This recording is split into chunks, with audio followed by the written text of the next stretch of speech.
Hello, America. Today we'll be explaining and exploring our creative new idea about the tax on junk food. What exactly defines a tax on junk food?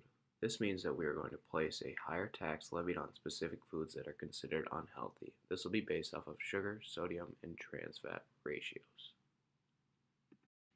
Some examples of what we would consider junk food would be soft drinks with excess amounts of sugar, condiments with excess amounts of salt, and other products high in trans fats, sugars, and salts.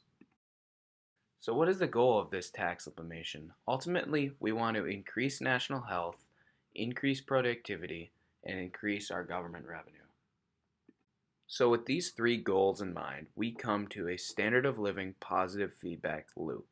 With increased health, we will therefore get increased productivity, and with increased productivity, we will get increased GDP per capita. Now, with increased GDP per capita, obviously you get increased health, and with increased health, it keeps going on and on and on in this very positive cycle.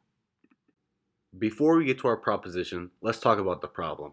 Currently, obesity in America has been skyrocketing. A third of adults are obese, and a sixth of children are obese under the age of 18.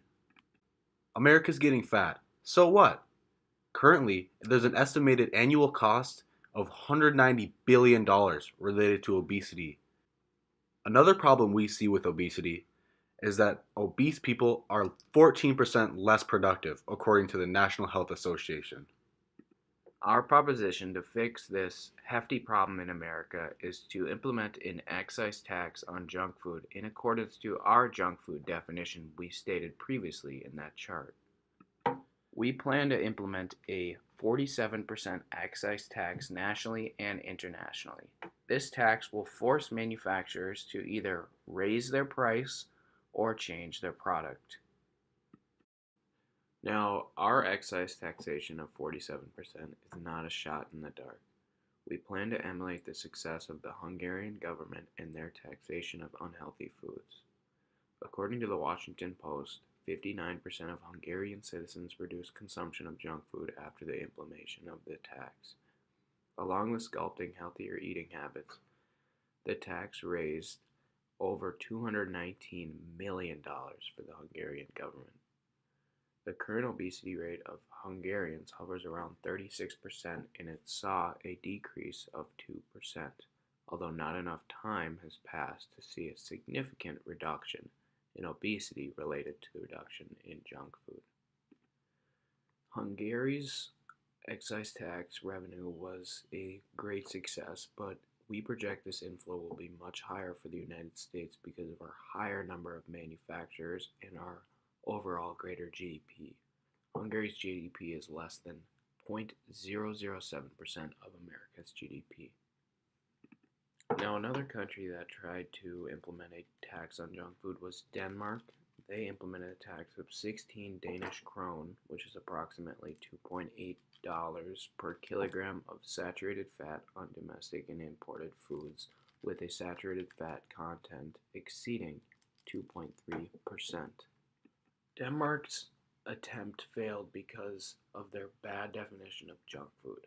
Using saturated fat as a basis for all junk food isn't a great idea because a lot of healthy foods can actually fall under that umbrella, such as fish and beef.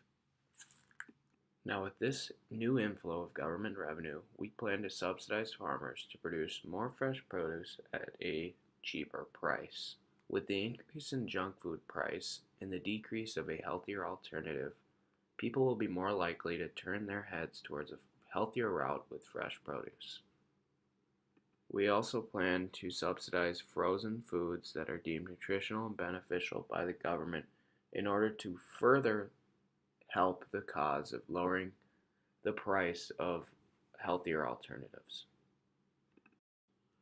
Now, how exactly does fiscal policy influence consumer behaviors? Well, within healthy subsidies, prices and demand are elastic. This means that as the price decreases, the quantity demand will increase. Taxing sinful activities, on the other hand, require a 60% increase in price in exchange for a 10% reduction in consumption. The junk food's reduction in consumption may actually be larger because of the decrease in price within the healthier alternatives. Now, this change in elasticity for sinful activities is based off of Americans' history from taxing cigarettes, tobacco, alcohol, and other sinful activities, and looking at their reduction rates within the increase of price. Now, to wrap things up, obesity in America is very alarming. We plan to combat this obesity with our taxation of junk food.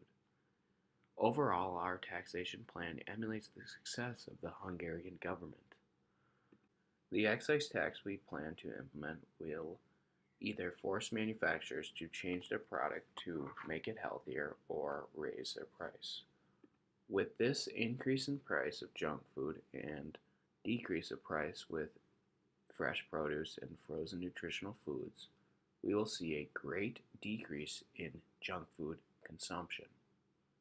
Overall, this reduction in junk food consumption will increase national productivity and real GDP per capita.